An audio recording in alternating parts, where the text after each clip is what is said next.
સ્વાગત છે। હિંમતનગર નગરપાલિકા વિસ્તારમાં મુખ્યમંત્રી શહેરી વિકાસ યોજના અંતર્ગત મોતીપુરા સર્કલ ડેવલપમેન્ટના કામનું ખાતમુહૂર્ત કરાયું। સાબરકાંઠા જિલ્લાના હિંમતનગર નગરપાલિકા વિસ્તારમાં મુખ્યમંત્રી શહેરી વિકાસ યોજના વર્ષ 2025-26 અંતર્ગત મોતીપુરા સર્કલ ડેવલપમેન્ટના કામનું ખાતમુહૂર્ત ધારાસભ્ય વીડી ઝાલાના હસ્તે કરવામાં આવ્યું હતું।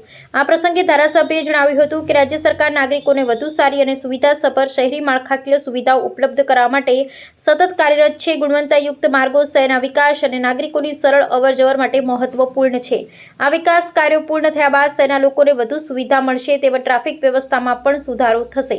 આ કાર્યક્રમમાં હિંમતનગર નગરપાલિકા પ્રમુખ અરુણાબેન કડિયા, અગ્રણી કનુભાઈ પટેલ, જીડી પટેલ, ઉપપ્રમુખ ગોપાલસિંહ રાઠોડ, બિપિન ઓઝા, ચીફ ઓફિસર ગઢવી, કરણસિંહજી, સૂર્યવંશસિંહજી તેમજ નગરપાલિકાના સભ્યો, વિવિધ વિભાગના અધિકારીઓ, આગેવાનો તેમજ નાગરિકો ઉપસ્થિત રહ્યા હતા। Reporter MD Parmar, Sabli.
આવા ન્યૂઝ જોવા માટે સાબર આવાઝ યુટ્યુબ ચેનલને સબસ્ક્રાઇબ કરો અને લાઇક કરો, જેથી હવે પછીના દરેક સમાચાર સબસ્ક્રાઇબ કરેલા હશે તેઓને નવા સમાચારની માહિતી મળી જશે।